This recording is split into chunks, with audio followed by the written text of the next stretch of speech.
Praise the Lord. आइए हम प्रभु के वचन में हम जाएं और फिलिपियों का किताब the book of Philippians chapter 4 verse 4 to 7। फिलिपियों का किताब उसका 4 अध्याय और उसका 4 वचन से लेकर उसका 7 वचन तक निकाल के हम पढ़ेंगे और सारे लोग बड़े ध्यान से सुनिएगा कि परमेश्वर का वचन आज क्या बोलना चाहता है। फिलिपियों का किताब 4 अध्याय 4 से लेकर 7 वचन पढ़िए। प्रभु में सदा आनंदित रहो। प्रभु में सदा आनंदित रहो। आनंदित रहो। मैं फिर कहता हूँ आनंदित रहो। हाँ, तुम्हारी कोमलता शब्द मनुष्यों पर प्रकट हो। प्रभु निकट है, क्योंकि प्रभु निकट है। किसी भी बात की चिंता मत करो। किसी भी बात के लिए चिंतित ना हो, परंतु हर एक बात में तुम्हारा निवेदन प्रार्थना हाँ और विनती के द्वारा हाँ धन्यवाद के साथ परमेश्वर के सम्मुख उपस्थित किए जाए। तब परमेश्वर की शांति, सुनिए 7वां वचन में लिखा है, तब परमेश्वर की शांति जो सारी समझ से परे बिल्कुल परे है, तुम्हारे हृदय और तुम्हारे विचारों को मसीह यीशु में सुरक्षित रखेगी। यहाँ 4, 5, 6 और 7 वचन जब हम फिलिपियों की किताब में हम पढ़ते हैं, सबसे आखिरी में ऐसा लिखा है, तब परमेश्वर की शांति जो तेरे समझ से बिल्कुल परे है, तुम्हारे हृदय और तुम्हारे विचारों को मसीह यीशु में क्या करेगी? सुरक्षित रखेगी। और यहाँ जो शब्द है 7वां अध्याय, वो शब्द है परमेश्वर की शांति, द पीस ऑफ गॉड। सब बोलिए परमेश्वर की शांति। इस दुनिया में लोगों को चाहे जितना भी धन और दौलत, जितने भी गहराई में चले जाए, लेकिन हर एक व्यक्ति के अंदरूनी सोच के अंदर एक बात छिपी हुई रहती है, और वो बात यह है कि भैया हम जितना भी कमा ले, जितना भी अच्छा खा ले, जितने भी अच्छे घर में रह ले, लेकिन सच बताऊं अभी महसूस इस बात का है कि हमको अपने जीवन में शांति चाहिए। इस दुनिया में लोगों को क्या चाहिए? शांति चाहिए। और पता है लोग कमाते क्यों हैं? उससे जाके पूछे कमाते क्यों हैं? क्योंकि एक व्यक्ति अगर एक दिन में 1 लाख कमाए, और अगर आप में से कोई एक दिन में 10,000 कमाए, तो 1 लाख कमाने वाला अपने पेट में उतना ही खाना ले पाएगा जितना 10,000 कमाने वाला अपने पेट में ले सकता है। समझ में आ रहा है मेरे बातों को? ऐसा नहीं है कि वो 1 लाख कमा रहा है इसलिए वो दिन में 8 बार खाना खा रहा है, और आप 10,000 कमा रहे हैं, आप दिन में 2 बार खाना खा रहे हैं। खाने का कैपेसिटी हर एक व्यक्ति को उतना ही है, पैसों से इसका कोई लेन देन नहीं है। एक पैसे वाला व्यक्ति को भी रात में नींद चाहिए, एक गरीब व्यक्ति को भी रात में नींद चाहिए। एक पैसे वाले व्यक्ति को भी वस्त्र चाहिए और एक गरीब व्यक्ति को भी वस्त्र चाहिए। कुछ जो कॉमन चीजें हैं ये दोनों को चाहिए, इससे पैसों का कोई लेना देना नहीं है। लेकिन एक चीज जो दुनिया के हर किसी को चाहिए, वो क्या है? शांति। लोगों से पूछिएगा, लोगों से जब पूछते हैं, बच्चों से अब स्टार्ट कीजिएगा कि तुम क्या बनना चाहते हो? बच्चे आपसे ऐसे बोलेंगे, बहुत टेंशन में है, बस एक बार अपना पढ़ाई खत्म कर लूं, उसके बाद शांति ही शांति। जब अपना पढ़ाई समाप्त कर ले, अब उससे जाके बोलिए, बेटा तुमने कहा था अपने 5वें कक्षा में कि एक बार अंकल पढ़ाई कर लूं, पूरा पढ़ाई समाप्त कर लूं, फिर शांति ही शांति। उससे आप फिर से जाके पूछो, क्या वो शांति तुम्हें मिल गई है? तब वो बच्चा आपसे जवाब देगा, बस एक बार मुझे इस क्या बोलते, इस पढ़ाई के ऊपर मुझे जॉब मिल जाए, फिर तो शांति ही शांति। फिर जब उसे जॉब मिल जाए, आप उससे जाके पूछेगा, बेटा अब तो तुम्हें जॉब भी मिल गया, क्या तुम शांति को अनुभव करते हो? वो बोलेगा, बस अंकल एक बार एक अच्छे लड़की से मेरा विवाह हो जाए, मेरा परिवार सेटल हो जाए, फिर तो शांति ही शांति। फिर उसको एक अच्छा लड़की का रिश्ता आया, वो विवाह किया, बच्चे हो गए, फिर उससे जाके पूछो बेटा अब तो तुझे अच्छा जॉब भी मिल गया, तूने विवाह भी कर लिया, तेरे एक बच्चे भी हो गए, क्या अब तुझे वो शांति मिला? तब उसका जवाब क्या रहेगा मालूम है? एक बार मेरे इस छोटे से बच्चे को एक इंसान बना दूं, उसके पांव पे खड़ा कर दूं, उसके बाद फिर तो शांति ही शांति। फिर उसके बच्चे जब बड़े हो जाएंगे तब उसके बाद क्या बोले मालूम है? बस एक बार मेरे बेटे को मैं देख लूं, उसके बाद लोग बोलते हैं ना फिर तो मैं आराम से क्या कर सकता हूं? मर सकता हूं। ऐसा लोग बोलते हैं, फिर तो शांति शांति। और अगर वो मृत्यु के बिस्तर पे सोया रहेगा ना, उस समय भी आप जाके पूछिए कि बेटा शांति मिला, वो कहेगा पूरे इस दौड़ में, भाग दौड़ में मैंने कभी शांति को नहीं पाया। हालेलुया। लेकिन यहाँ परमेश्वर कहता है कि मेरी शांति मैं तुझे देता हूं। आपको मालूम है जब यीशु मसीह कब्र में चला गया और कब्र में से बाहर आया और अपने चेलों को उसने एक बंद कमरे में, चेले लोग बैठकर वहां पे डर के मारे बैठे हुए थे, दरवाजा बंद था, यीशु उस दरवाजे के अंदर आ गया और अंदर आके सबसे पहले प्रभु मरने के बाद प्रभु के मुख से जो शब्द निकला वो शब्द क्या था मालूम है? तुम्हें शांति मिले। प्रभु आप कौन हो? बाइबल का परमेश्वर कहता है कि मुझे पता है इंसानों की सबसे बड़ी जरूरत पैसे नहीं है, इंसानों का सबसे बड़ा जरूरत कपड़े नहीं है, इंसानों का सबसे बड़ा जरूरत घर महल पढ़ाई लिखाई नहीं है, इंसानों का सबसे बड़ा जरूरत अगर कुछ है वो है शांति। इसलिए प्रभु जब जी उठा, प्रभु अपने चेलों से एक बात कहा, क्या कहा? तुम्हें शांति मिले। अब प्रभु ने ऐसे कहा, मैं अपनी शांति तुम्हें दिए जाता हूं। तो हमारे पास किसकी शांति है? हमको किसने शांति दिया? परमेश्वर। क्यों परमेश्वर ने कहा मेरी शांति लो? क्यों यीशु ने कहा मेरा शांति मैं तुमको दे के जाता हूं? प्रभु आपका शांति और मेरे शांति में क्या फर्क होगा? अगर प्रभु आपसे कहे बेटा मेरा शांति लोगे या पास्टर संजय के जीवन में जो शांति है वो लोगे, आपको कौन सा शांति चाहिए? ये शांति शांति बोल रहे लड़की का नाम नहीं है, ठीक है? हमारे कलीसिया में एक शांति बहन है, आज आई, आज नहीं आई, तो ये लड़की का नाम है शांति, मतलब इंग्लिश में बोलते हैं पीस। जिसके जीवन में है उसके जीवन में कुछ बातें हैं जो मैं आज आपसे बताना चाहूंगा। तो वहां पे लिखा गया, परमेश्वर यीशु कहता है मैं तुम्हें अपनी शांति दिए जाता हूं। इसको मैं थोड़ा बताऊं फिर मैं वचन में आगे बढ़ूंगा। आपको मालूम होना चाहिए एक दिन यीशु मसीह अपने चेलों के साथ नाव में जब जा रहा था, जब वो नाव में जा रहा था, अचानक उस नाव में तूफान आने लगा, लहरें उठने लगी और नाव को ऐसा लगने लगा, लोगों को या फिर चेलों को ऐसा लगने लगा कि शायद हम यहाँ पे क्या हो जाएंगे, गिर जाएंगे। और चेले टेंशन में आ गया, वो उससे कह रहा है अरे हम मर जाएंगे, वो उससे कह रहा है हम नहीं बचेंगे, इतनी बड़ी बड़ी लहरें हैं, इतना तूफान है, इतना आवाज है। और वहाँ के सारे चेले घबरा गए और अपनी शांति को दर दर किनारा करके खत्म हो चुका था उनकी शांति, और वे लोग आपस में चिंतित होकर सोच रहे थे शायद ये हमारे जिंदगी का आखिरी पल होगा। लेकिन उसी नाव के कोने में पीछे में एक ऐसा व्यक्ति सो रहा था, और वो इसलिए सो रहा था क्योंकि उसके जीवन में एक शांति था। आपको मालूम है तूफानों में भी कोई अगर हंस रहा है, इसका मतलब तूफानों से भी बड़ा उसके अंदर कुछ शांति है। हालेलुया। और उतनी बड़ी तूफान में उनके चेले जब चिल्ला रहे हैं तो उस नाव के पीछे और यीशु मसीह आराम से रेस्ट कर रहा है। तब ये लोग जाकर कहता प्रभु क्या तुम्हें किसी बात की चिंता नहीं कि हम नष्ट हो जाएंगे? तब प्रभु उठा और उस समुद्र के पानी को या फिर उस झील के हवा को और पानी को क्या किया? रोका। तब प्रभु ये बोलना चाह रहा था जो शांति मेरे अंदर है वो शांति तेरे अंदर नहीं है। ध्यान से सुनेगा, प्रभु कहता है वही शांति मैं तुझे देना चाहता हूं। हालेलुया। जब पैसे कम पड़ जाए हम विचलित हो जाते हैं, जब हमारे बच्चे थोड़ा सा बिगड़ जाए हम विचलित हो जाते हैं, जब हमारे ऊपर कोई केस कर दे हम विचलित हो जाते हैं, जब हमारा काम ना बने हम विचलित हो जाते हैं। तब प्रभु कहता है बेटा तू वो नहीं जो दुनिया की शांति लिए फिरता है, तू तो वो है जिसके जीवन में मेरी शांति ठहरा हुआ है। हालेलुया। तो प्रभु का शांति जब प्रभु देता है हम वो रहेंगे, बाकी चिल्लाएंगे और हम बिल्कुल क्या करेंगे? शांत रहेंगे।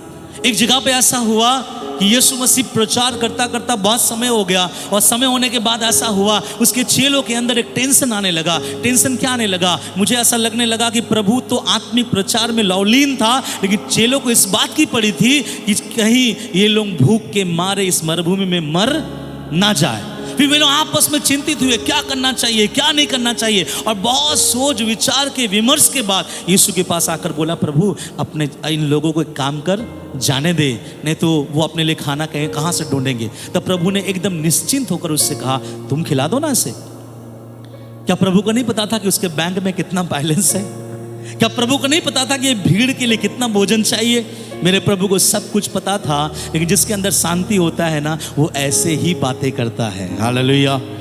उसने कहा, तुम इसे खाने को खिला। और वे लोग विचलित हो गए, सोचने लगा कैसे खिलाएंगे, कैसे खिलाएंगे। जैसे भी मुश्किल से 5 रोटी और 2 मछली प्रभु के पास ले आया। जब प्रभु के पास लेके आया, वे लोग टेंशन से ले आया, लेकिन जब प्रभु के हाथों में दिया, प्रभु एकदम शांति पूर्वक उस रोटी को अपने हाथ में लिया। और रिजल्ट आपको मालूम है, 5000 लोग खाने के बाद भी 12 टोकरी बच गया।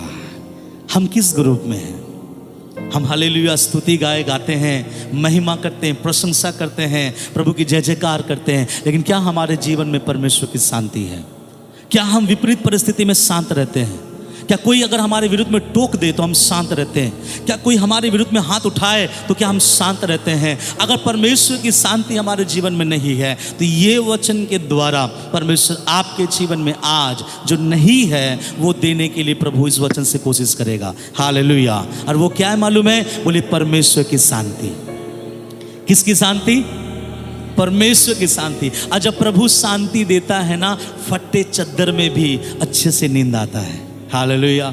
और जब प्रभु का शांति हम में आता है ना, 4 रोटी की बजाय 2 रोटी भी खा लो, आपको बहुत अच्छा नींद आएगा। लेकिन कुछ ऐसे लोग भी हैं, अगर मौका मिले पैसे वालों से पूछेगा, भैया आपके पास में 4-5 बंगला है, 3-4 गाड़ियां हैं, बताइए ना कितने घंटे सोते हैं? वो कहेगा खाक सोते हैं, सोने के लिए 5 दवा लेना पड़ता है, इसके बाद भी सुबह सुबह नींद नहीं आता। आप बोलिए धन्य हैं हम, ये हमारे पास कम है, आसमान के परमेश्वर की शांति के वजह पूरा नींद हम लेते हैं और प्रभु की महिमा करते हैं। हालेलुया। ये है परमेश्वर की शांति। और ये शांति हमारे जीवन में आता और जाता नहीं है, एक बार आता है और हमारे मौत के बाद समाप्त होता है। हालेलुया। आइए शुरुआत से देखें कि किस रीति से हम यहाँ तक पहुँच सके। फिर से पढ़िए उसमें क्या लिखा गया। पौलुस क्या कह रहा है 4 अध्याय के 4 वचन में? प्रभु में सदा आनंदित प्रभु रहो। में सदा आनंदित रहो। मैं फिर कहता हूँ, हाँ, आनंदित रहो। इस वचन से मसीह लोग मसीहों को चिढ़ाते हैं। अरे तुम प्रभु में है ना, तो क्या होना चाहिए? तेरे चेहरे में हंसी नहीं है, तेरे चेहरे में मुस्कान नहीं है, तू बहुत खिल नहीं रहा है, तेरा चेहरा बहुत मुरझाया हुआ है, सूखा हुआ है। क्या आपको लगता है प्रभु में सदा आनंदित रहो का मतलब क्या है? ऐसा करना? क्या लगता है आपको? एक मेरा दोस्त है, आप उससे 1.5 घंटा बात कीजिए या 3 घंटा बात कीजिए या 6 घंटा बात कीजिए, वो हंसता ही रहता है। आपको लगता है या हंस रहे हो या कोई मशीन लगाकर मुझसे बात कर रहे हो, क्योंकि उसको वो अपने बातों में क्या करता रहता है? हंसता रहता है। तो आपको क्या लगता है? जो व्यक्ति हंस रहा है वो व्यक्ति में प्रभु का शांति है, और जो व्यक्ति हंस नहीं रहा है उसके अंदर प्रभु का शांति नहीं है। क्या लग रहा है आपको? प्रभु का शांति जिसके अंदर है, क्या उसे हंसना चाहिए जोर जोर से अपने दांत दिखाकर? वो अलग बात है। लेकिन यहां लिखा है प्रभु में सदा कैसा रहो? बोलिए आनंदित रहो। इंग्लिश में ऐसा लिखा गया, अंग्रेजी बाइबल में, rejoice in the Lord always, and again I से रिजॉइस। रिजॉइस अलग है, ये जो है ना आनंदित होना, ये अलग है। मैं आपको बताऊंगा, जब पौलुस इस बात को फिलिप्पी के कलीसिया को लिख रहा है, पौलुस फिलिप्पी के कलीसिया से कह रहा है, मेरे भाई लोग, मेरे बहन लोग, इस कलीसिया के लोगों सुनो, तुम हर समय हर पल प्रभु में क्या रहना? आनंदित रहना। जब पौलुस इस बात को कह रहा है तुम आनंदित रहना, खुद पौलुस कहां पे है? जेल में है। इसको बोला जाता है जेल पत्री। फिलिप्पी का किताब पौलुस जेल के अंदर में जंजीरों में होगा, जेल खाने के अंदर होगा, सूखी रोटी तोड़ रहा होगा, सही से नींद उसको नहीं आता होगा, पत्थरों में सो रहा होगा, बहुत दिक्कत और तकलीफों के साथ रहते हुए कलीसिया से यह विनती करता है कि मैं चाहता हूं कि तुम प्रभु में सदा आनंदित रहो। कलीसिया के लोग उल्टा अगर उससे पूछे, अगर हम तो आनंदित रह लेंगे क्योंकि हम तो बाहर हैं, लेकिन आप जेल खाने के अंदर से कैसे बोल सकते हैं प्रभु में सदा आनंदित रहो? तो पौलुस कहता है मैं आनंदित हूं, इसलिए कहता हूं कि तुम भी आनंदित रहो। आप सोचिए, हम में से कोई अगर जेल खाने के अंदर जाए, सबसे पहला विचार क्या आएगा? मैं नहीं बोलूंगा कि आप में से कितने जेल गए, लेकिन मैं पूछना चाहता हूं कि अगर आप में से कोई जेल में गया तो सबसे पहला विषय क्या होगा? मजा आ गया यार, बहुत दिन के बाद जेल आया, ऐसे बोलेंगे आप? अपना सर लटकाए हुए सबसे पहला ये, आप जो पुलिस ऑफिसर होगा, सर छोड़ दीजिए सर, और दोबारा नहीं होगा। या तो आप ये सोचेंगे मेरा बेल कैसे होगा। क्या कैसे होगा? बेल। तो पौलुस को ये सोचना नहीं चाहिए था। मैं रहता तो मैं बोलता, पौलुस भैया पहले अपने बेल के बारे में सोचो, आनंदित बाद में कर लेना, तुम लिख लोगे कैसे उसके बारे में पहले सोचो। लेकिन पौलुस यहाँ बोलता है मैं जेल में आने के बाद भी क्या हूँ? आनंदित हूँ। क्यों मालूम है? ये आनंद वो आनंद नहीं कि एक 4 चक्का मंगाया और कुछ साल चलाए फिर आनंद बना रहा। नहीं, आप अगर 4 चक्का हमारे हमर अंकल से पूछ लीजिए, जब वो 4 चक्का खरीदा होगा बहुत आनंदित होगा, लेकिन क्या वो आनंद आज तक बना हुआ है? नहीं। आप जब नए कपड़े खरीदते हैं बहुत आनंदित होते हैं, लेकिन क्या वो आनंद आपके जीवन में बना रहता है? नहीं। दुनिया की कोई भी आनंद हमारे जीवन में बना नहीं रहता है। कुछ लोग बोलते हैं मुझे शादी करवा दो, मुझे शादी करवा दो। जब उसके मम्मी पापा शादी करवाते हैं बहुत आनंदित।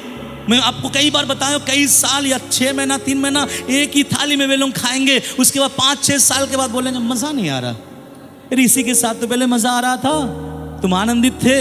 वो आनंद भी पल भर का रहता है। हालेलुया।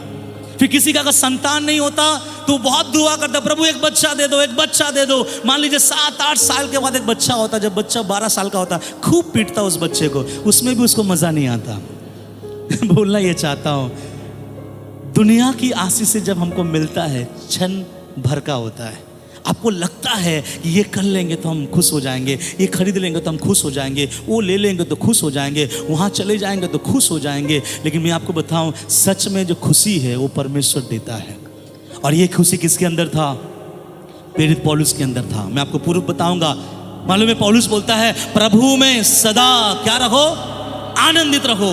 तो मान लीजिए फिलिप्पी के लोगों ने पूछा होगा क्या आप आनंदित हैं? तो पौलुस कहेगा हाँ मैं आनंदित हूँ, और मैं आनंदित हूँ। इसका एक बहुत बड़ा प्रमाण है जो मैं आपको देना चाहता हूँ। याकूब की पत्री उसका 5वां अध्याय उसका 13 वचन निकाल के पढ़िए। वहाँ पर पौलुस के इस बात का एक बहुत बड़ा उत्तर है जो मैं आपको बताऊंगा। याकूब की पत्री उसका 5वां अध्याय और उसका 13 वचन सुनिए क्या लिखा गया है। यदि तुम में कोई दुखी है तो वह प्रार्थना करे। आप में कितने लोग दुखी है? बोला हाथ उठाए। Praise the Lord. कोई नहीं है। एक मेरा वो छोटी सी बच्ची है वहां पे, उसको प्रार्थना करवाओ। अच्छा फिर आगे पढ़िए। तो वह प्रार्थना करे यदि आनंदित है। सुनिए, यदि आनंदित है तो वह स्तुति के भजन गाए। क्या करे? स्तुति के भजन गाए। सब बोले ना, यदि आनंदित है तो भजन गाए, तो वो स्तुति की भजन गाए। ये वचन मैंने क्यों पढ़वाया मालूम है? जो व्यक्ति यहाँ पर खड़े होकर कह रहा है फिलिप्पी के कलीसिया से प्रभु में सदा आनंदित रहो, यही ये व्यक्ति है जिस वचन को मानता है यदि तुम में से कोई आनंदित है तो वो प्रभु के लिए क्या करे? भजन गाए। इसी व्यक्ति को क्या कर लिया गया था मालूम है? एक जगह पर उसे पकड़ लिया गया था, उसे जेल खाने में डाल लिया गया था, उसके पीठ में बेतें मारे गई थी, उसका जीवन को लिया, उसके कपड़ों को छीन लिया, लहूलुहान कर दिया। ये और इसके साथ एक और चेला था जिसका नाम है सिलास, और दोनों जेल खाने के अंदर में था। आप बोलोगे इतना पिटाई पड़ा है, दोनों दुख में होंगे, लेकिन बाइबल का इस वचन से सबूत मिलता है यदि तुम में से कोई आनंदित है तो वो क्या करे? गीत गाए। पौलुस और सिलास रात के समय क्या गाया? गीत गाया। इसका मतलब ये है जेल खाने में भी प्रभु का वो आनंद उससे कोई छीन ना सका। आपको मालूम है जब उसी आनंद में वो जेल खाने में आराधना किया, बाइबल बताता है वहाँ के सारे दीवार गिर गए और वहाँ का जेलर उद्धार पाया, वहाँ के लोग उद्धार पाए, और प्रभु का एक बहुत बड़ा महिमा वहाँ पे हुआ। क्यों? क्योंकि उन लोगों ने जेल के अंदर भी खुशी से क्या गाया? भजन गाया। और वही पौलुस कहता है तुम भी प्रभु में सदा आनंदित हो। मैं पूछता हूँ कितने लोग आनंदित है प्रभु में? ओके, अब हाथ नीचे करें। क्या है मालूम है प्रभु में सदा आनंदित रहो? मैंने पहले कहा प्रभु में सदा आनंदित रहो, इसका मतलब ये नहीं है हंसते हुए लोगों से बात करना, नहीं। प्रभु का आनंद आपसे मुझसे कभी भी जुदा नहीं होगा। ये प्रभु का आनंद कैसे मिलता है मैं आपको बताना चाहता हूँ। वो क्या है? भजन संगीता उसका 16 और उसका 11 वचन निकाल के पढ़े। क्या लिखा है? भजन संगीता 16 और उसका 11 वचन निकाल के पढ़े, तब आपको पता चलेगा क्या है प्रभु का। प्रभु में सदा आनंदित रहो। तू मुझे जीवन का रास्ता दिखाएगा, तू मुझे जीवन का रास्ता दिखाएगा। तेरे निकट आनंद की भरपूरी है। किसके निकट आनंद की भरपूरी है? तेरे निकट, किसके निकट? ईश्वर के निकट। बोलिए ना, किसके निकट? परमेश्वर के निकट आनंद की भरपूरी है। तेरे दाहिने हाथ में, तेरे दाहिने हाथ में सुख सर्वदा बना रहता है। यहाँ जब पौलुस कह रहा है प्रभु में सदा आनंदित रहो, इसका मतलब वो ये आनंदित रहने का विषय क्या है मालूम है? बाइबल बताता है भजन संगीता 16 उसका 11, प्रभु के निकट आनंद की भरपूरी है। हालेलुया। अब अगर आपका जीवन प्रभु के निकट है, अगर आप प्रभु के साथ जीवन गुजारते हैं, दुआ में, प्रार्थना में, आराधना में, प्रभु में लवलीन रहते हैं, तो बाइबल कहता है प्रभु के निकट ही आनंद की क्या है? भरपूरी है। और वही व्यक्ति प्रभु में सदा आनंदित रह सकता है। प्रभु में आनंदित रहने का मतलब यह नहीं कि हंसता रहो। प्रभु में आनंदित रहो का मतलब यह नहीं कि दूसरे को हंसाता रहो। प्रभु में आनंदित रहने का मतलब यह है कि प्रभु की उपस्थिति में उसके आनंद से क्या हो जाओ? भरपूर हो जाओ। और उसके भरपूरी जो है, आनंद की भरपूरी प्रभु के उपस्थिति में होता है। अभी मेरा एक सवाल है, हम कैसे आनंद रह सकते, कैसे प्रभु में सदा आनंदित रह सकते? कुछ मसीह लोग के जीवन में जब तकलीफ, जब समस्याएं, जब बाधा, जब रुकावट उनके जीवन में आना स्टार्ट होता है, उनके जीवन से आनंद क्या होता है? 3 नंबर वाला गली पकड़ के चला जाता है। क्यों चला जाता है मालूम है? क्योंकि उनका प्रभु के निकटता का रिश्ता नहीं है। जब आप प्रभु के निकट जीवन गुजारोगे, जब आप प्रभु के पास जीवन गुजारोगे, जब प्रभु की उपस्थिति में रहकर प्रभु में आगे बढ़ोगे, जब आप प्रभु के लिए जियोगे, मैं आपको एक बात बताना चाहता हूं, आपके जीवन से वो आनंद कोई भी चुरा नहीं सकता, चाहे आपके सब कुछ लुट जाए। व्यक्ति था एक बाइबल में जिसका नाम है आयूब। जानते हैं आप लोग? लिखा गया है आयूब उस देश का बहुत धनवान और उस देश का सबसे खरा और उस देश का सबसे धर्मी व्यक्ति था। लेकिन एक दिन खबर आया कि सारे धन दौलत, बच्चे कच्चे सब समाप्त हो गया। और आयूब ने क्या कहा? प्रभु ने दिया था, प्रभु ने ले लिया। इतने सब होने के बावजूद उसके जीवन में शांति कहां से आया? इतना सब लूट जाने के बाद में भी आयूब के जीवन में शांति कहां से आया? फिर लिखा गया है कि आयूब सर से लेके पांव तक घाव से भर गया। उस समय भी उसकी वाइफ जो है आयूब से कहा, एक काम कर, अभी भी तू उस प्रभु को महिमा देगा, अभी भी तू उस प्रभु के लिए खुश रहेगा, एक काम कर, उस प्रभु को निंदा कर और तू मर जा। आयूब ने कहा, तू एक मूर्ख स्त्री जैसा बात करती है। जिस प्रभु के हाथ से हमने सुख लिया है, क्या उसके हाथ से हम दुख ना ले? ऐसा कौन बोल सकता है मालूम है? वही जिसके अंदर एक परमानेंट, टेम्पोररी नहीं परंतु परमानेंट आनंद परमेश्वर की ओर से आया है। और यहां लिखा गया है प्रभु की उपस्थिति में आनंद की भरपूरी है। आमीन।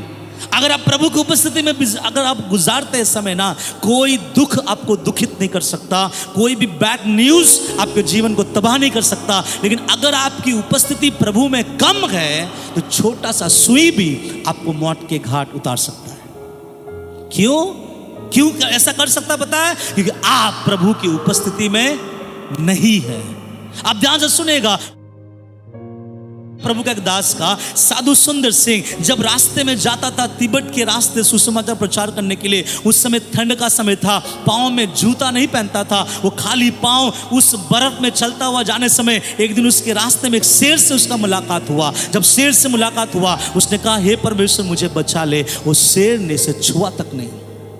किस परमेश्वर पे विश्वास करते हैं हम विश्वास करते हैं कि दानियल को परमेश्वर ने सिंह के गुफा से बचाया, तो मुझे भी परमेश्वर बचाएगा। क्या हम विश्वास करते हैं कि परमेश्वर ने सदरक और मेशक को अग्नि के कुंड से बाहर निकाला, तो क्या वो मुझे भी बचा सकता है? इतने वचनों को सुनकर, समझकर, अगर हम सुनकर भी इस बात को नहीं मानते, बाइबल कहता है कि तेरे जीवन में कहीं और से कोई शांति नहीं आने वाली। शांति कहां से आता है? परमेश्वर की ओर से। और जब परमेश्वर की ओर से शांति आता है, शांति तेरे निकट आनंद की भरपूरी है।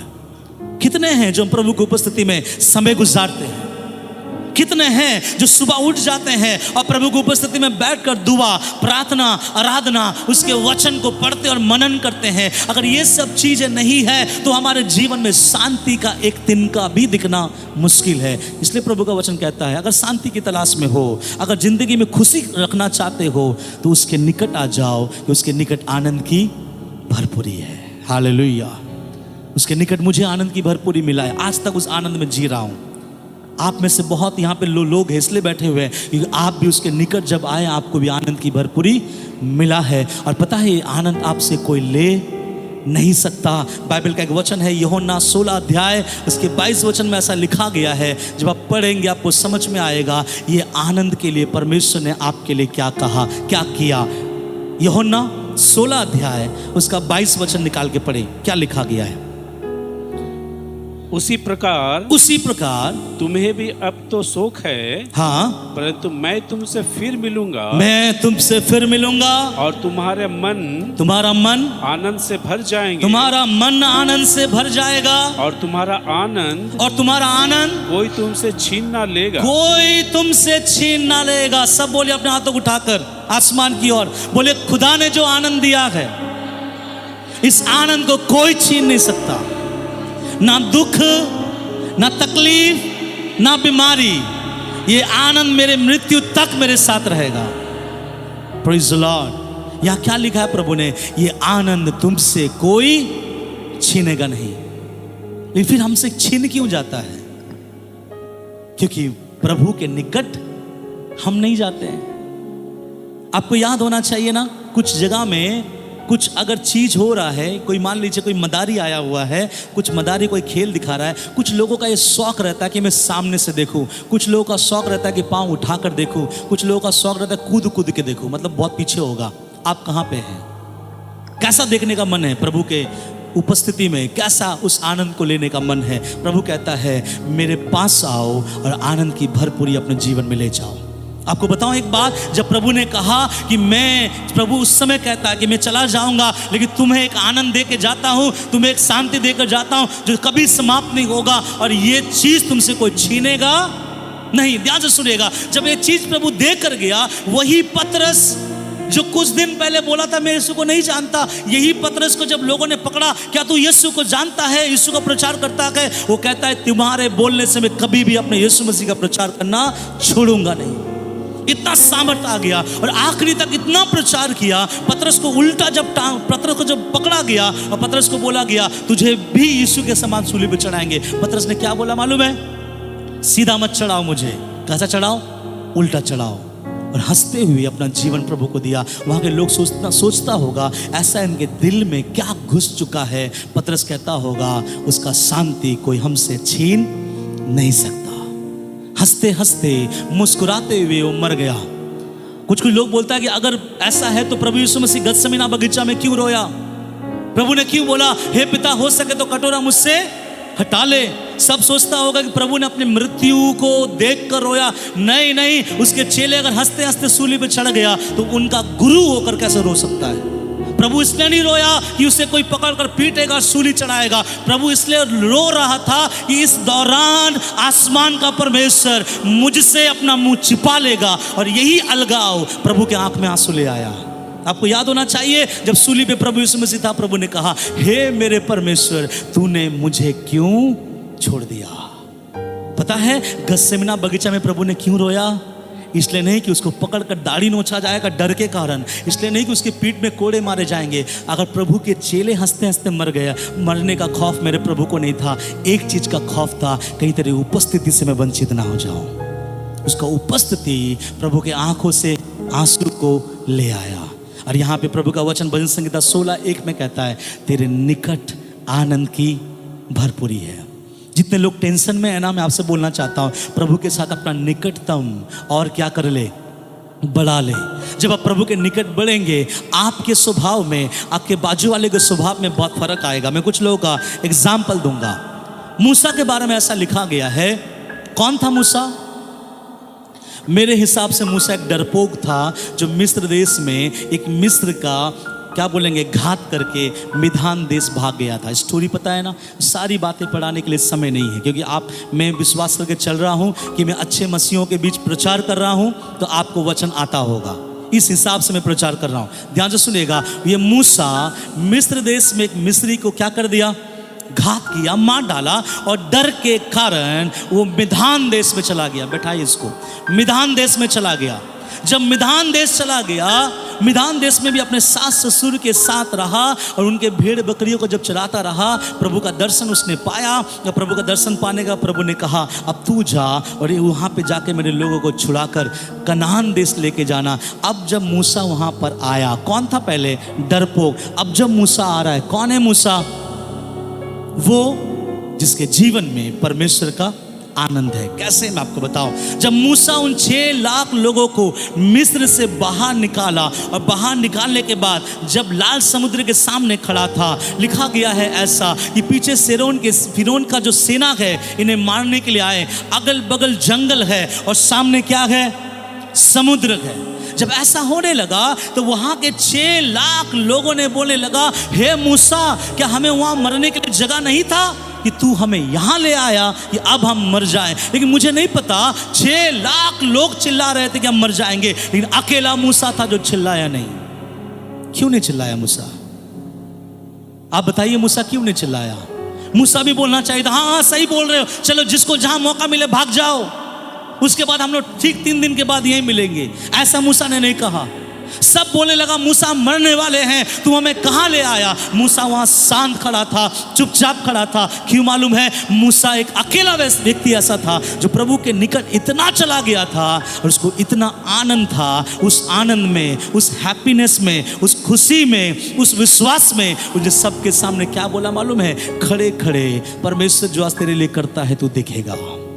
जिस मिस्रियों को तू आज देखता है, दोबारा तू उसे कभी ना देखेगा। मुझे बताइए, मूसा ने सच कहा था या झूठ कहा था? अकेला एक व्यक्ति के अंदर इतना हिम्मत कहां से आया? क्योंकि तेरे निकट आनंद की भरपूरी है। मालूम है, हम लोग सोचेंगे जो भीड़ चिल्ला रहा है वो सही है। नहीं, अकेला आदमी भी कभी कभी सच बोलता है।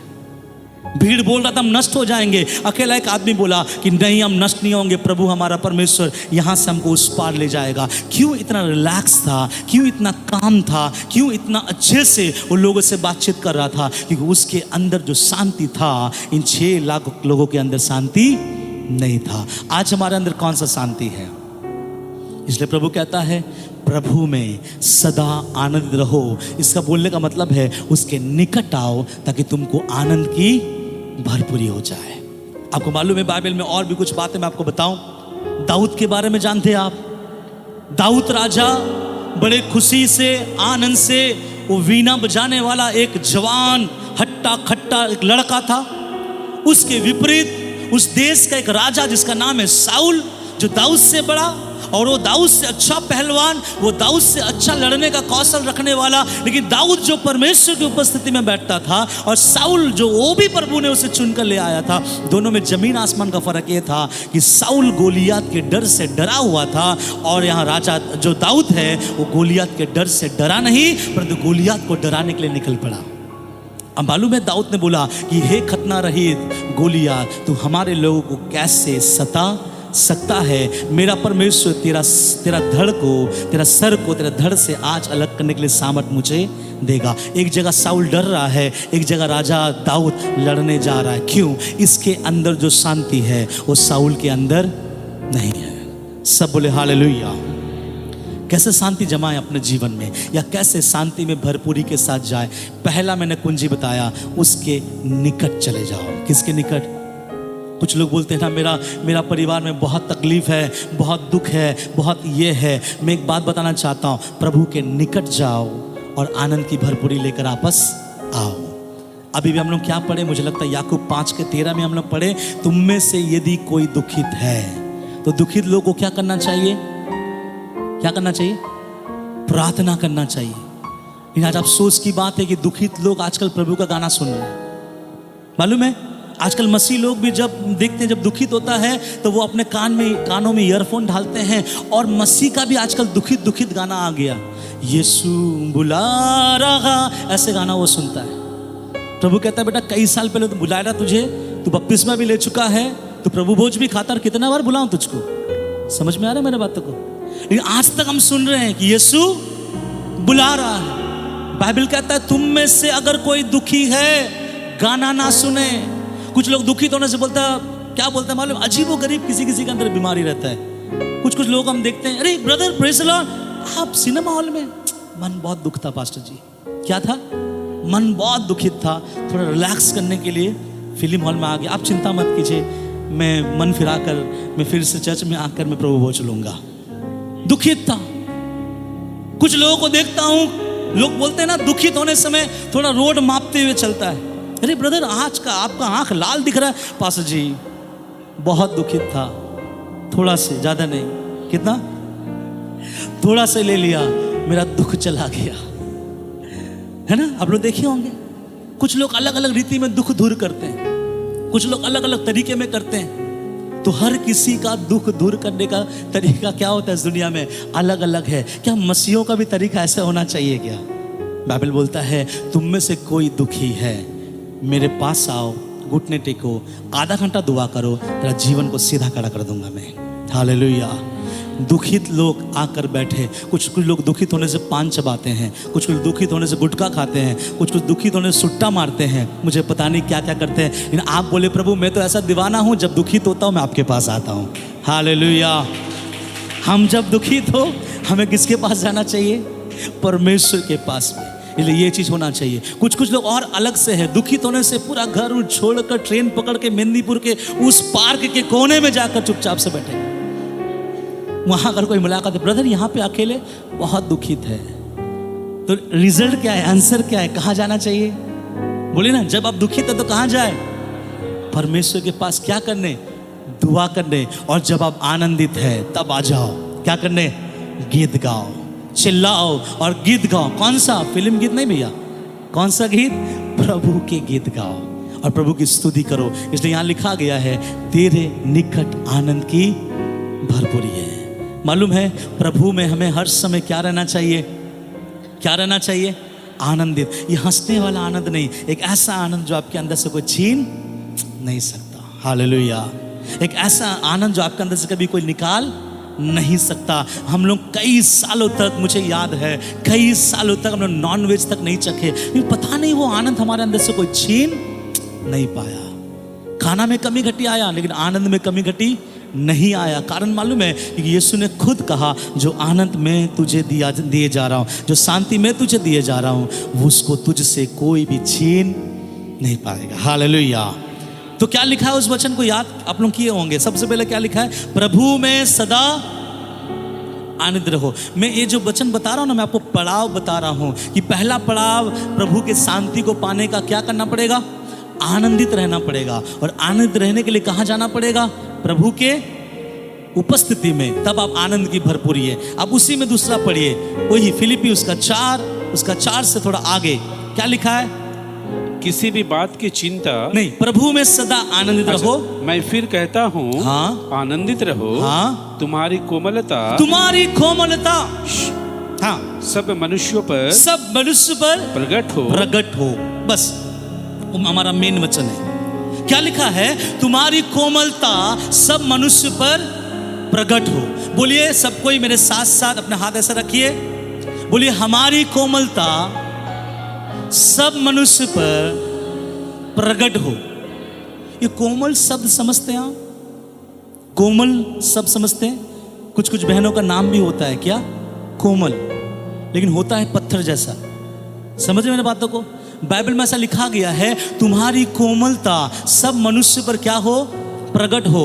आप अपने आंखों को बंद कीजिए, सब कोई अपने आंखों को बंद कीजिए और अपने आप से पूछिए, बंद कीजिए ना, हाँ मुझे मत देखिए, और सब अपने आप से पूछिए, मैं तो बोला हूं कोमल, क्या मैं कोमलता में जीता हूं? क्या मेरे शब्द कोमल है? मेरा लोगों से बातचीत करना कोमलता है? मेरा लोगों के साथ बिहेवियर कोमलता है? ओके, आप देखिए मैं क्यों ये करवाया मालूम है? जब आप आंख बंद करते ना, आप जान पाते हैं कि हु यू आर ओरिजिनली, मतलब सही में आप हो कौन। बाइबल क्या बोलता है? परमेश्वर की शांति प्राप्त करने के लिए पहले तो मेरे बच्चे तुझे कैसा रहना पड़ेगा? प्रभु में सदा आनंदित रहो, खुश रहो, आनंदित रहो। मैं कभी कभी कुछ कुछ लोगों को देखता हूं, मुझे उससे देखकर मैं सीखता हूं, कुछ नहीं है, दरिद्रता की अवस्था में रहने के बावजूद भी उनके जीवन से वो प्रभु को महिमा देता है और हर वक्त हर क्षण क्या रहता है? खुश रहता है, आनंदित रहता है, मगन रहता है। ये है प्रभु के शांति को पाने का एक जरिया। दूसरा क्या है? तुम्हारी कोमलता लोगों पर क्या हो? प्रकट हो। क्यों प्रकट हो? क्योंकि प्रभु निकट है। प्रभु निकट है मतलब मैं इसको सीधा सीधी बताऊं, प्रभु का आगमन करीब है। तुम्हारी नम्रता, तुम्हारा दीनता, तुम्हारा भलाई क्या लोगों पर प्रकट है?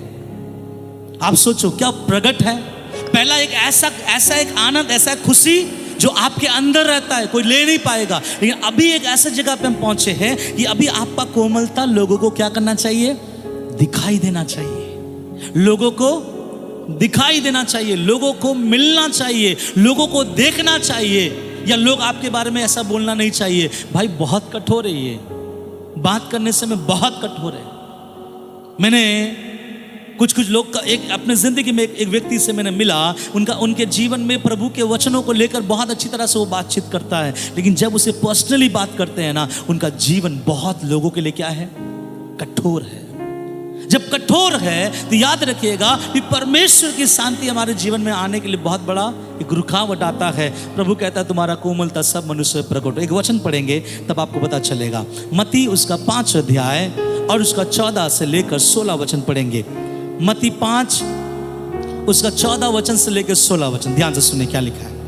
तुम जगत की ज्योति हो, तुम जगत की ज्योति हो, जो नगर पहाड़ पर बसा हुआ है, जो नगर पहाड़ पर बसा हुआ है, वह छिप नहीं सकता, वह छिप नहीं सकता। और 16 वचन पढ़िए।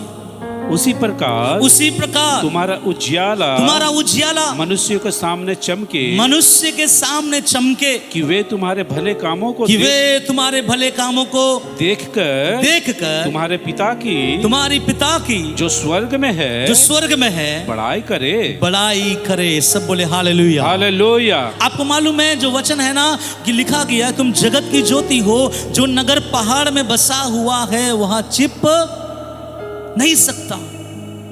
बीते दिनों में हम लोग यूथ कैंप में गए हुए थे। वो पास्टर ने बहुत अच्छे से बताया कि उन दिनों में लाइट नहीं होता था, ऐसे आज के ज़माने में जो इलेक्ट्रिसिटी है उन दिनों में नहीं होता था। तो उन दिनों में समुद्र में, झील में जो नाव यात्रा करता था, उस नाव को कैसे पता चले कि ये जो है किनारा है?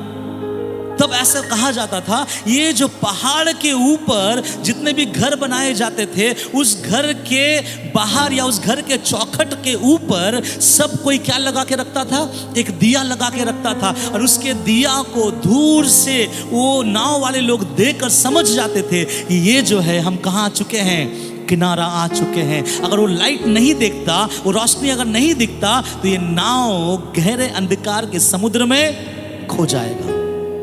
आज उस दुनिया में कई अन्य जाति खो रहा है, मालूम है? इसलिए खो रहा है क्योंकि परमेश्वर के लोगों को अपना दिया ऊपर रखने के बजाय वो अपना दिया कहां रख रहा है?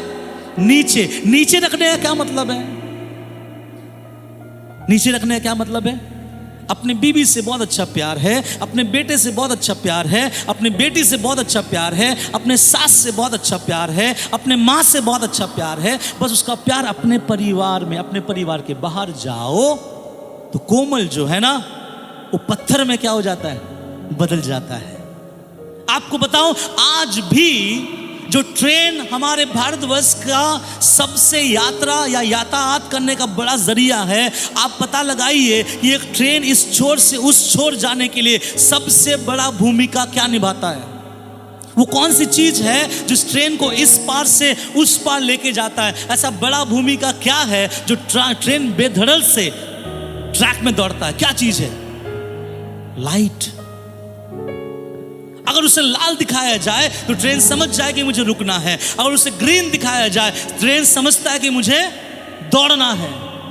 आपको मालूम है, हम बोलते हवाई जहाज बहुत अच्छा है, लेकिन हवाई जहाज उड़ने के बाद वो जमीन पर कभी उतर नहीं पाएगा अगर वो एयरपोर्ट के लैंडिंग प्लेस में अगर लाइट की कमी हो तो वो प्लेन कभी भी नीचे आप जब फ्लाइट में रहेंगे, रात के समय जब आप नीचे आते हैं ना, तो जहां पर प्लेन को लैंड करना होता है या उतरना होता है, उसके एक बाजू में लगातार लाइट जलता है, एक बाजू में लगातार लाइट जलता है, और इसके बीच में लाल लाइट, इसके बीच में ग्रीन लाइट जलता है। और सब लाइट का एक एक मीनिंग है, क्योंकि वहां कोई किसी को बोल नहीं पाता उतना क्लियरली, वो लाइट देकर वहां से उतरता है। आज मैं बता रहा हूं, कई लोगों का नाव भटक रहा है, कई लोग क्रैश कर रहे हैं, कई लोग मर रहे हैं, क्योंकि परमेश्वर के लोग का कोमलता, उजियाला लोगों के जीवन में दिखाई नहीं दे रहा है।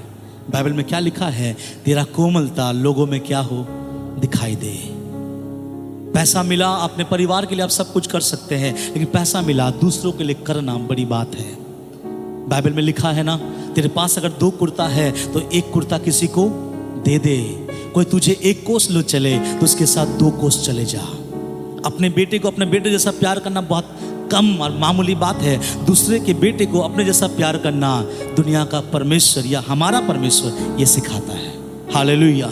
एक गीत हम लोग गाते हैं ना कि गैरों से प्यार करना, अपनों से प्यार सब करते हैं, लेकिन गैरों से प्यार करना मसीहा सिखाता है। हालेलुया। इसलिए दूसरी बातें क्या मालूम है? प्रभु में पहला है सदा आनंदित रहो, दूसरा तुम्हारा कोमलता। किसके सामने? पड़ोसी के सामने। मैं आपको बताऊं, आजकल ऐसे हो रहा है कि एक विश्वासी जहां रह रहा है, उसके आसपास के लोग मसीह नहीं बन रहे हैं। उससे 2 किलोमीटर दूर यही व्यक्ति जब जाकर सुसमाचार प्रचार करता है, वहाँ के लोग चर्च आ रहे हैं, लेकिन उसके इर्द गिर्द के लोग प्रभु के पास नहीं आ रहा है। रीज़न, कारण क्या है? उनका दिया जलाकर नीचे रख रहा है, ऊपर नहीं रख रहा है। इसलिए हमारा काम क्या है? हमारा काम क्या है? ऊपर रखना। ऊपर रखने का मतलब क्या है? अपने क्या बोलते हैं, अपने कोमलता को दूसरों को दिखाना। सब बोले हालेलुया। अब आगे बढ़ेंगे, आखिरी पॉइंट में हम आएंगे। फिर से वो लकी वचन में आ जाइएगा कि तुम्हारा कोमलता सब मनुष्य प्रकट हो, क्योंकि परमेश्वर निकट है। किसी भी बात की चिंता मत करो, परंतु हर एक बात में तुम्हारा निवेदन प्रार्थना और विनती के द्वारा धन्यवाद के साथ परमेश्वर के सम्मुख उपस्थित किए जाए। सब बोले हालेलुया। हालेलुया। केवल 2 वचन निकाल के रखें, हम समाप्त करेंगे। यूहन्ना 11 का 41 और लूका 9 का 16। मैं और एक बार बोलना चाहूँगा, यूहन्ना 11 उसका 41 और लूका 9 का 16। आप ध्यान से सुनिए क्या लिखा है।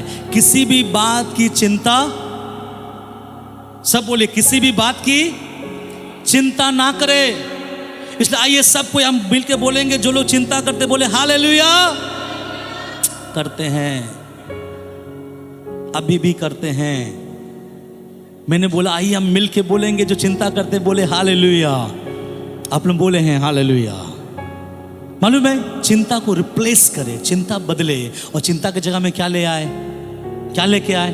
बाइबल क्या बताता है? हर एक किसी भी बात की चिंता ना करे, परंतु हर एक बात में तुम्हारा निवेदन, तुम्हारा प्रार्थना, तुम्हारा विनती धन्यवाद के साथ प्रभु के सामने आए। तो सब बोले मैं आज के बाद चिंता नहीं करूंगा, लेकिन प्रार्थना करूंगा। फिर भी कुछ लोग बोलते हैं पास्टर जी यहाँ बोलने में बहुत अच्छा लगता है, मेरा घर आओ, तब आपको पता चलेगा मैं कितना चिंता में रहता हूं। देखिए, चिंता आपको कभी भी स्वतंत्र नहीं कर सकता। चिंता कभी भी आपको फ्री नहीं कर सकता। चिंता आपको और ज़्यादा प्रेशराइज करेगा, आपका सर दुखाएगा, आपको चिंतित कर देगा। लेकिन चिंता को हटा के उसके विपरीत क्या करे? प्रार्थना करे। अब मैं प्रार्थना सिखाने के लिए नहीं हूँ, क्योंकि मसीह लोग सब प्रार्थना करते हैं। प्रार्थना में एक बात सिखाने के लिए है। यहाँ लिखा गया है तुम्हारा विनती, तुम्हारा प्रार्थना और तुम्हारा निवेदन, ये सब मिलाकर इसके साथ एक चीज मिलाना, उसके बाद परमेश्वर की उपस्थिति में देना। वो चीज क्या मालूम है? क्या लिखा है? सब कुछ। फिर से पढ़ दीजिए बोला, क्या लिखा है? किसी भी बात की चिंता मत सब करो, ध्यान से सुनिए, मैं आपसे पूछूंगा, ठीक है? किसी भी बात की चिंता ना करना, परंतु हर एक बात में तुम्हारा निवेदन, प्रार्थना और विनती के द्वारा धन्यवाद के साथ परमेश्वर के सम्मुख उपस्थित किए जाए। तो इन प्रार्थना, ये विनती के साथ क्या मिलाना है? क्या मिलाना है? फिर से जोर से बोलिएगा, क्या मिलाना है? क्यों धन्यवाद मिलाए? प्रभु ने दिया नहीं, फिर धन्यवाद क्यों मिलाए? समझ रहे? प्रभु कह रहा है, तुझे अगर मेरी शांति चाहिए, एक काम करना, प्रार्थना करना, चिंता मत करना, विनती करना, चिंता मत करना, और मेरे सामने निवेदन करना, और इन सबको मिलाकर तू क्या करना? धन्यवाद के साथ, सब बोलिए धन्यवाद के साथ मेरे उपस्थिति में देना। आपको मालूम है धन्यवाद में कितना सामर्थ्य है? कभी कोई करके देखा है धन्यवाद? मैंने अपने जीवन में धन्यवाद करके बहुत सामर्थ्य की चीज़ों को मैंने प्राप्त किया। मैं बताऊंगा बाद में, लेकिन पहले आएंगे यीशु ने क्या किया। मालूम है यीशु मसीह भी प्रार्थना कम और धन्यवाद ज़्यादा करता था। मतलब ये नहीं कि प्रभु प्रार्थना नहीं करता था, लेकिन सिचुएशन में, परिस्थिति में प्रभु क्या करता था मैं दिखाना चाहता हूँ। क्योंकि सुबह सुबह प्रभु तो बहुत प्रार्थना करता था। अब पढ़िए यूहन्ना 11 उसका 41, ध्यान से सुनिए। यूहन्ना 11 उसका 41। तब उन्होंने उस पत्थर को हटाया। अब यहाँ से थोड़ा सा रुकेंगे, मैं आपको बता दूं, आपको समझ में आएगा। ये यूहन्ना 11वां अध्याय एक व्यक्ति का स्टोरी है। कौन बताएगा? हमारे भाई बहनों में से जो बताएगा उसको कुछ जरूर कुछ नहीं देंगे। बताइए कौन बताएगा? किसका है? अरे मजबूत लोग ना बताएं, मैं चाह रहा था कुछ नए लोग बताएं। किसके बारे में है? लाजर। कौन था लाजर? वो लाजर जो धनवान के घर के नीचे बैठकर क्या करता था? खाना खाता था। वो लाजर? ये कौन सा लाजर? हाँ, जिसको जिलाया। Praise God. सुनिए ध्यान से, ये जो लाजर है, ये लाजर जब बीमार था, उसके बहनों ने प्रभु को बुलवा भेजा कि प्रभु आप आइए, मेरा भाई बीमार है, हाथ रखिएगा ठीक हो जाएगा। प्रभु आने में देर लगाया। कितने दिन बाद आया प्रभु? 4 दिन। और 4 दिन पहले लाजर क्या हो गया? चल बसे। और लाजर को लेके गाड़ दिया। और जब प्रभु आया, मार्था और मरियम से मुलाकात हुआ। मार्था मरियम रो रहा है, लोग रो रहा है, उसे देखकर मेरा प्रभु भी रोने लगा। और मेरा प्रभु बोलने लगा, हे मार्था, अगर तू विश्वास करेगी ना, अभी भी परमेश्वर अद्भुत काम करेगा। लेकिन मार्था मरियम ने विश्वास नहीं किया। फिर प्रभु कब्र के पास गया। किसके पास गया? अब मैं आपका ध्यान केंद्रित करना चाहता हूं। आप एक बात बताइए, सर दर्द का प्रार्थना अब मुर्दों को जलाने वाला प्रार्थना में फर्क होना चाहिए या नहीं चाहिए? नहीं समझे आप? एक रुमाल धोते हैं, हमारे आंटी बहन लोग जो रुमाल धोते हैं, उसमें धोने का जो शक्ति लगता है, और आपका बेटा और आपका बेटी का जब जीन्स धोते हैं उसमें शक्ति लगता है। कौन सा ज्यादा शक्ति लगता है? दोनों एक ही लगता है ना? तो मैं बोलना चाहता हूं, सरदर्द के लिए प्रार्थना एक अलग प्रार्थना होता है, और मुर्दों को जलाने वाला प्रार्थना एक अलग प्रार्थना होता है। यीशु ने कैसा प्रार्थना किया? यीशु ने, आप ये मत बोलिए वो तो यीशु था, लेकिन मैं आपको ये बोलूंगा यीशु था लेकिन शरीर में था। ये हमें सिखा रहा है। अब पढ़िए अंकल क्या लिखा है। तब उन्होंने उस पत्थर को हटाया। यीशु ने आंखें उठाकर कहा। फिर यीशु ने आंखें उठाकर कहा। क्या कहा? हे पिता। सुनिए, मोस्ट इंपॉर्टेंट, हे पिता, मैं तेरा धन्यवाद करता हूँ। मैं तेरा धन्यवाद करता हूँ कि तूने मेरे सुन ली, कि तूने मेरी सुन ली। ये है प्रार्थना। आप बोलोगे ये कौन सा प्रार्थना है? ये वो प्रार्थना है। कुछ लोगों के जीवन में कुछ कमी आ जाए, घटी आ जाए, तो उनको ऐसा लगने लगता है कि मेरा जीवन प्रभु से बहुत दूर हो गया। चलो 21 दिन का फास्टिंग लेते हैं। 21 दिन फास्टिंग लेंगे, आप पतले हो जाएंगे, परिस्थिति बदलेगा नहीं। क्योंकि आपको इतना नहीं पता कि आपका और आपके परमेश्वर के बीच का रिश्ता क्या है। आपको पता है, एक बार एक मीटिंग करने वाले थे हम लोग, और उस मीटिंग के लिए सब कुछ प्रार्थना हुआ, सब कुछ हुआ। तो हमारे मीटिंग में कुछ भाई लोग मुझे बोलने लगा आपस में कि नहीं मेरे परिवार में कोई ये दर्शन देख रहा है कि मीटिंग के दौरान बहुत बारिश हो रहा है। किसी ने कहा कि मेरा वाइफ भी देख रहा है मीटिंग के दौरान बारिश हो रहा है, इसलिए आओ हम लोग सब मिलकर दोबारा से उपवास करेंगे। ऑलरेडी हमारा उपवास हो चुका, आओ हम दोबारा से उपवास करेंगे, क्योंकि प्रभु दिखा रहा है कि हम लोगों के मीटिंग में क्या होने वाला है? बारिश होने वाला है। जब ऐसा उन लोगों ने बोला तब मैं एक चीज जानता हूं, देखिए सुनेगा, एक बेटा अपने बाप के साथ जो रिश्ता है वो तो बाप को पता है, और किसको पता है? वो बेटे को पता है, आजू बाजू के लोगों को पता नहीं चलता। तब मैंने उनसे कहा कि ये जो दर्शन या स्वप्न कोई देख रहा है, ये मीटिंग में बारिश का नहीं, बल्कि मीटिंग में बहुत तायत के आशीषों के लिए प्रभु दिखा रहा है। मैंने ऐसा कहा उन लोगों को, बोले नहीं नहीं नहीं नहीं नहीं। मैं थोड़ा वहाँ पे थोड़ा गुस्सा हो गया। गुस्सा इसलिए हुआ, मैं बोला यहाँ उपवास की जगह नहीं है, उपवास करना नहीं है, हम लोग को मैच्योर बिलीवर बनना है। जहाँ उपवास लेना उपवास लो, जहाँ उपवास नहीं लेके धन्यवाद देना है धन्यवाद दो। आपको पता है मैं उस उपवास में मैं राजी नहीं हुआ, आखिरकार वो मीटिंग हुआ, और जैसा प्रभु ने बताया था वो मीटिंग बहुत आशीष में हुआ। एक भी ड्रॉप बारिश आसमान से नहीं गिरा। क्यों मालूम है? हमारे अंदर एक कॉन्फिडेंस आना चाहिए कि जो मैंने मांग लिया खुदा आप वो देने जा रहे हो। और मालूम है यीशु भी उसी कॉन्फिडेंस के पास आया और आके नहीं बोला, दंडवत नहीं किया और बहुत हालेलुया हालेलुया हालेलुया ऐसा नहीं बोला।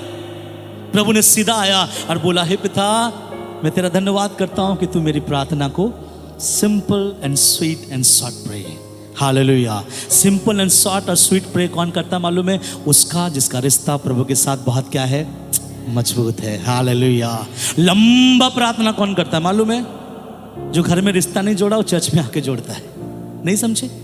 एक बार ऐसे हुआ, मैं आप लोगों को बताया था, वहां पे बोला कि आइए, पास्टर ने प्रचार किया है, आई भी सो एंड सो भाई आकर प्रार्थना करेंगे। और वो भाई आके प्रार्थना करना स्टार्ट, प्रभु सर्वशक्तिमान परमेश्वर, आसमान का परमेश्वर, ये वचन तूने बहुत अच्छा किया, इसके जीवन में काम कर, उसके जीवन में काम कर। और वो सामने में एक औरत बैठी हुई थी और रो रही हो बहुत। तो यहाँ जो मेन पास्टर था, स्पीकर था, मेन पास्टर ने सोचा क्या सामर्थ्य इसके प्रार्थना में, ये प्रार्थना कर रहा और इसका नीचे में जो लेडीज बैठी है रो रहा है। और मीटिंग वीटिंग सब खत्म हो गया। फिर उस पास्टर लेडीज के पास गया, सिस्टर जी आज का आखिरी प्रार्थना में बहुत सामर्थ्य था, अब उसको देख देख के रो रहे थे।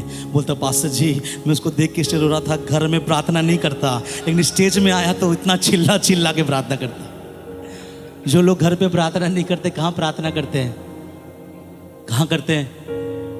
मैंने तो इतना भी सुना है कुछ जगह में ऐसा हुआ कि खाना लग गया, मेन पास्टर वहाँ पे बैठा है और किसी दूसरे पास्टर को बोला प्रार्थना करने, वो पास्टर प्रार्थना करने लगा, प्रभु जहाँ से चावल तोड़ा गया, जहाँ से चावल साफ हुआ, जहाँ से चावल बोरा में आया, उन सब लोगों को आशीषित करो। और जब तक वो प्लेट तक प्रार्थना करता, पास्टर खा पी कर चला गया।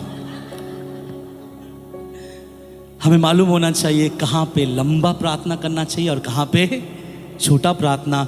और सबसे असरदार प्रार्थना तब होता है जब हमको पता है कि मेरे और मेरे पिता के बीच का रिश्ता क्या है। क्या बोला मालूम है? प्रभु मैं तेरा धन्यवाद करता हूं कि तू मेरी प्रार्थना सुनता है। हालेलुया। आप जब भी अपने लिए प्रार्थना करें ना, कोई भी विषय हो, बीमारी हो, कुछ भी हो, बस इतना बोले प्रार्थना के शुरुआत में, इस स्टाइल को अपनाएं, क्योंकि ये स्टाइल कभी भी फेल नहीं होगा। आप बोले, हे पिता मैं विश्वास करता हूं कि तू मेरी प्रार्थना को सुनता है, इसलिए धन्यवाद। और जब प्रभु ने धन्यवाद बोला, आगे आप पढ़ के देख लीजिएगा, प्रभु ने कहा हे लाजर बाहर आ। जैसा प्रभु ने कहा बाहर आया, बाहर आ, मरा हुआ लाजर बाहर आ गया। कौन सा प्रार्थना से? धन्यवाद के प्रार्थना से। हालेलुया। कितने ऐसे प्रार्थना करते हैं धन्यवाद के साथ। एक और घटना मैं बताऊं, पढ़िए उसका, लूका 9:16 वचन, ध्यान से सुनिएगा। यहां भी बहुत मामला पेचीदा था। आगे पढ़िए।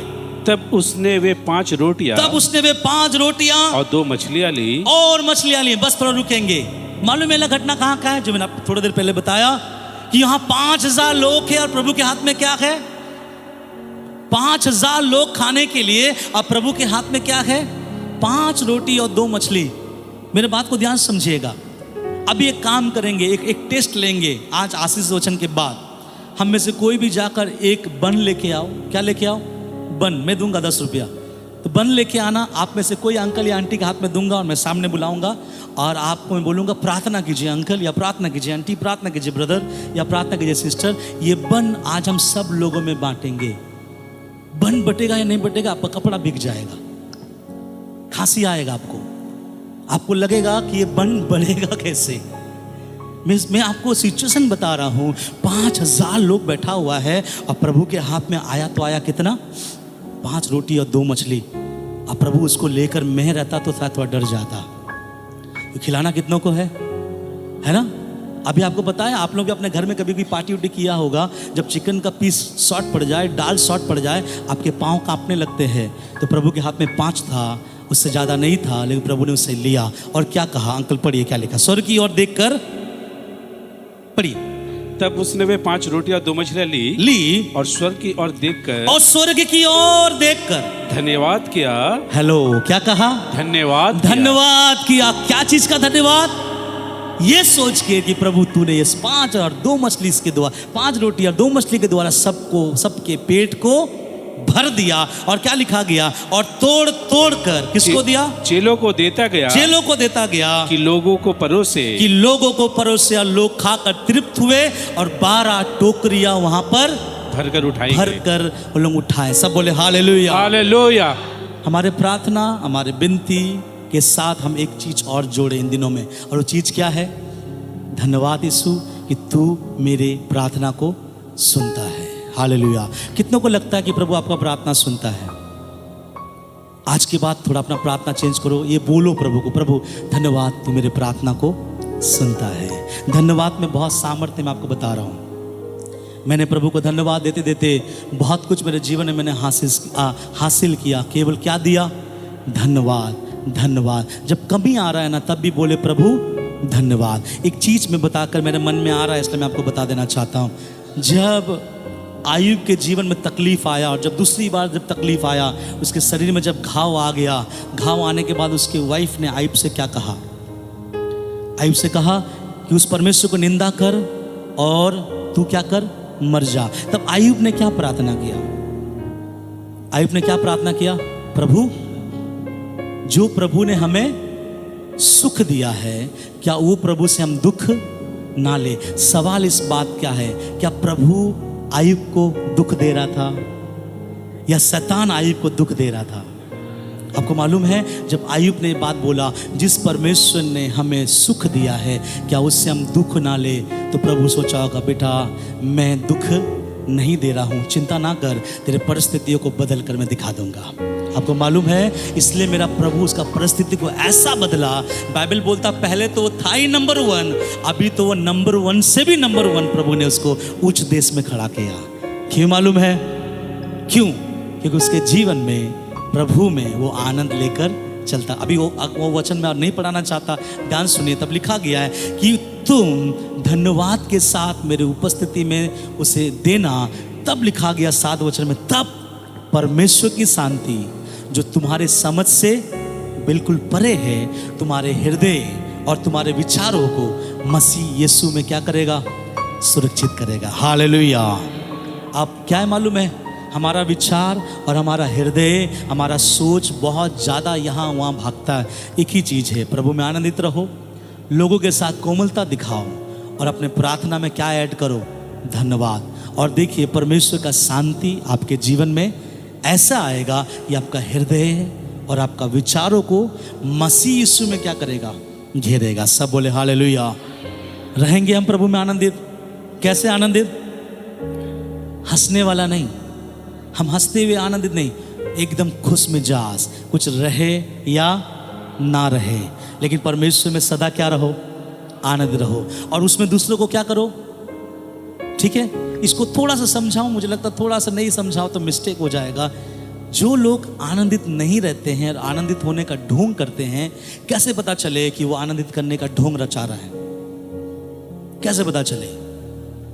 नहीं मालूम आपको?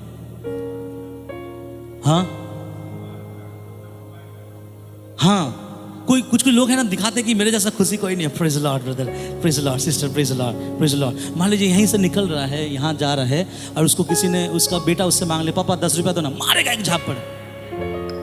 क्या बोलते हैं? मारेंगे एक झापड़। मालूम नहीं है घर में तकलीफ है, तकलीफ है, दिक्कत है। लेकिन जो आनंदित होने का जो ढोंग करने वाले लोगों को कभी भी कोमलता नहीं रहेगा, लेकिन जिसके अंदर जेन्युइन आनंद है उसके अंदर कोमलता रहेगा। हालेलुया। कैसे परखेंगे आज के बाद कि इसमें, इसके अंदर सच में प्रभु का आनंद है? कैसे परखेंगे?